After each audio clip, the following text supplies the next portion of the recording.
नदी किनारे एक गांव था। एक नाविक नाव से गांव वालों को पार ले जाता और वहां से वापस लाता था। इसी नदी पर लकड़ियों की एक पगडंडी बनी हुई थी, पर वह इतनी संकरी और कमजोर थी कि पैर रखते ही हिलने लगती। इस पर संतुलन बनाए रखना बहुत कठिन था, इसलिए कोई भी व्यक्ति उस पगडंडी का इस्तेमाल नहीं करता था। गांव का सेठ और नौकर किसी काम से नाव में बैठकर नदी के इस पार गए। कुछ घंटों बाद गांव वापस जाने के लिए वे बिना पूछे नाव में बैठ गए। ए नाविक, जल्दी चल, देर हो रही है। अरे तुम्हें दिखाई नहीं देता? नदी में तूफान आया है, लहरें कितनी उफान मार रही हैं। ऐसे में नदी में जाना मरना है क्या? तूफान कब रुकेगा? पता नहीं, 1 घंटा हो गया है। तो तुम गांव कैसे जाओगे? जब तूफान रुकेगा। अगर नहीं रुका तो नाव यहीं बांध कर कहीं सो जाऊंगा।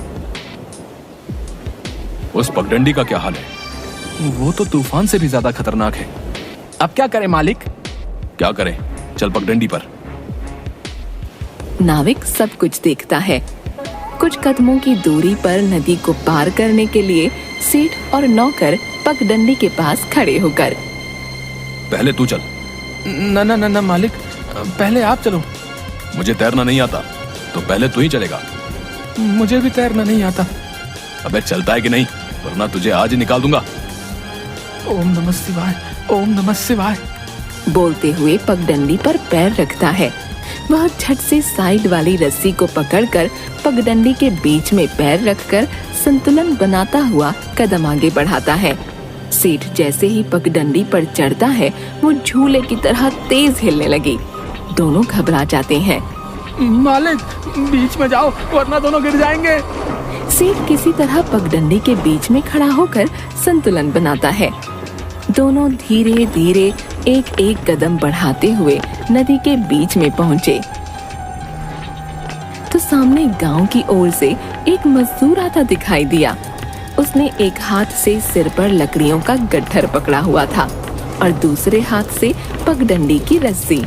हे भगवान, अब ये कौन आ रहा है?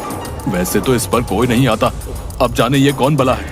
पगडंडी पर वे आमने सामने आ जाते हैं। हे भाई, थोड़ा साइड हटो, निकल जाने दो भैया। अरे इतनी मुश्किल से तो यहाँ तक आए हैं। ये पगडंडी इतनी सकरी है, जगह दिख रही है। सेठ जी, आप और ये थोड़ा टेढ़ा हो जाओ तो मैं निकल जाऊंगा। मुझे बाजार जाना है, देर हो रही है। नौकर थोड़ा टेढ़ा होने के लिए कदम उठाता है कि पगडंडी हिलने लगती है और सेठ अपना संतुलन खो देता है। वो नीचे बैठकर स्वयं को गिरने से बचाता है। ओ भाई, तुम हमें निकलने दो। मजदूर मुश्किल से दाईं ओर थोड़ा तिरछा खड़ा हो जाता है। तुम लोग निकल जाओ भैया। परंतु न नौकर न ही सेठ बाईं ओर संतुलन बना पाते हैं। तुम वापस जाओ, पहले हमें उस पार जाने दो, उसके बाद आना। भैया, मुझे मेरी ये लकड़ियाँ कैसे भी उस पार ले जानी है, वरना मेरी मजदूरी मारी जाएगी भैया। हाँ, नदी के तूफान और तुम्हारे चक्कर में पहले ही देर हो रही भैया। देखो, बहस मत करो। अरे मेरी भी तो मजबूरी है, तो जान जोखिम में डालकर यहाँ से जा रहा हूँ। मालिक क्या करे? तुम लोग आगे नहीं चल पा रहे तो मेरे पीछे क्या आंखें लगी हैं जो मैं बोझ उठाकर वापस चला जाऊं? है अब हम ना आगे जा सकते हैं ना पीछे। सेठ समझ गया कि ये ऐसे नहीं जाएगा। अच्छा, ऐसा करो तुम उल्टे कदम चलो, मैं नदी पार करके तुम्हें तुम्हारी मजदूरी जितने रुपए दे दूंगा। इससे न तुम्हें कोई हर्जा होगा और न हमें। लकड़हारे को बात जच जाती है और वह एक एक करके कदम दर कदम पीछे चलता है। दूसरी ओर सेठ और नौकर आगे कदम बढ़ाते हुए नदी पार कर गांव की ओर आ जाते हैं। सेठ जी, रुपए दे दो। रुपए? कौन से रुपए? आप ही ने तो कहा था कि अगर मैं पीछे हटा तो। अरे चल चल, रुपए का पेड़ पर लगते हैं। सेठ, ये गलत है। सही गलत मुझे मत सिखा, नहीं मेरा समय बर्बाद कर। जाकर अपना काम कर। ठीक है, तो मैं पंचायत करूंगा। हाँ तो कर ले पंचायत, किसने रोका है देख लूंगा। कहकर सेठ और नौकर वहाँ से चले जाते हैं। रास्ते में नौकर सेठ से पंचायत के बारे में कहता है। मालिक, अगर इसने सच में पंचायत बुला ली तो? बुलाने दे, मैं सेठ हूँ, वो भी अमीर, कौन मेरे खिलाफ फैसला देगा? थोड़ी देर में सेठ और उसके नौकर को पंचायत से बुलावा आता है। पंचों के साथ गांव वाले भी थे। ये भी आ गया, लगता है नदी का तूफान थम गया। हाँ भाई, सेठ, ये मजदूर कह रहा है कि तुमने इसे नदी की पगडंडी से उल्टे पांव वापस जाने के लिए रुपए देने का वादा किया था, पर दिए नहीं है। क्या ये बात सही है? नहीं, ये झूठ बोल रहा है। मैं भला ऐसा वादा क्यों करने लगा? तुम बोलो, सच क्या है? मैं क्या बोलूं, मुझे थोड़ा कम सुनाई देता है, तो मैंने किसी बात पर ध्यान नहीं दिया। सेठ झूठ बोल रहा है, ये अपनी बात से मुकर गया है। क्या तुम अपनी बात सच साबित कर सकते हो? हाँ, ये नाविक भी वही था, इससे पूछ लो। सरपंच जी, मैं वहीं था। आज नदी में तूफान आने के कारण दूसरी ओर रुका हुआ था। मैंने मजदूर को पगडंडी से वापस लौटते हुए और सेठ को चिल्लाते हुए देखा था। ये नाविक इसके साथ मिला हुआ है। इन दोनों ने मिलकर मेरे खिलाफ पंचायत बुलाई है। मजदूर कुछ क्षण चुप रहता है। तुम्हें कुछ और कहना है? आज पगडंडी पर कौन कौन गया है? उसके आसपास भी कोई नहीं जाता। आज भी केवल तुम ही लोग गए हो। पंचो, आप मेरे साथ चलो, मैं अपनी बात साबित करके दिखाता हूँ। मजदूर सभी को नदी किनारे ले जाता है। वहाँ पगडंडी से थोड़ी दूरी पर वे रुक जाते हैं। पंचो, आप मेरी, सेठ और उसके नौकर की चप्पलें लेकर पगडंडी के किनारे रेत पर बने पैरों के निशान को नापिए। एक आदमी तीनों की चप्पलें लेकर निशानों पर रखता है। ये तुम तीनों के पैरों के निशान हैं। अब आप दूसरी ओर चलिए। पंचो, ये ऐसे ही समय बर्बाद कर रहा है। इसे अपनी बात रखने दो। सब नाव में बैठकर दूसरी ओर जाते हैं।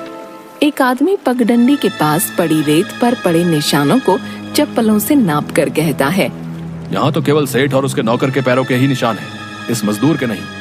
हाँ, क्योंकि मैं इस ओर पहुँचा ही नहीं। सेठ के कहने पर आधी पगडंडी से ही वापस चला गया। तो सीधी सी बात है, कोई जान जोखिम में डालकर आधे रास्ते से वापस क्यों जाएगा? तुमने कुछ तो कहा होगा इससे। झूठ बोलने से या मुकरने से कोई फायदा नहीं। अब इसे इसके रुपए दे दो। मैं कोई रुपए नहीं दूंगा और न ही इस पंचायत का फैसला मानूंगा। कर लो तुम्हें जो करना है।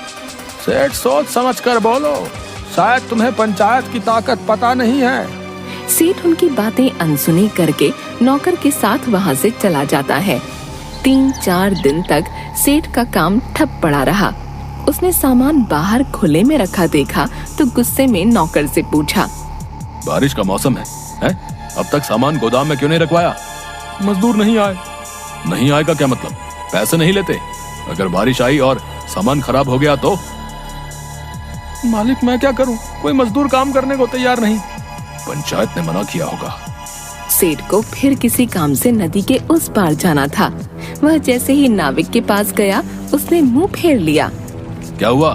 2 गुना किराया दूंगा, चल। ना, पंचायत का हुक्म है। अच्छा, तो ये सब पंचायत का किया धरा है। पीछे से मजदूर सिर पर एक गट्ठर लिए आता है और चुपचाप नाव में बैठकर चला जाता है। सेठ दोनों को जाते देखता रह जाता है। सेठ यहाँ वहाँ देखता है और पगडंडी की ओर बढ़ जाता है। वह पगडंडी पर कदम रखता है तो वह जोर जोर से हिलने लगती है। साइड की रस्सी पकड़कर मुश्किल से संतुलन बनाकर वह आगे बढ़ता है।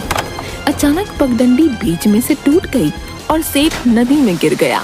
डूबते हुए सेठ को देखकर मजदूर लकड़ियां छोड़कर नाव में से कूद गया और तैरते हुए सेठ के पास जाकर उसे संभाला। पीछे से नाविक भी नाव लेकर आ गया। दोनों ने सेठ को नाव में बिठाकर किनारे पहुंचाया। इसके बाद सेठ ने पंचायत में सबसे माफी मांगी। पंचो, मुझे माफ कर दो। पंचायत की ताकत समझ गया हूँ। सेठ, तुम धन के लालच में अंधे हो चले थे। जिसके साथ तुमने छल किया, आज उसी ने तुम्हारी जान बचाई। भाई, मुझे माफ कर दो। मुझे अपनी गलती का एहसास हो गया है।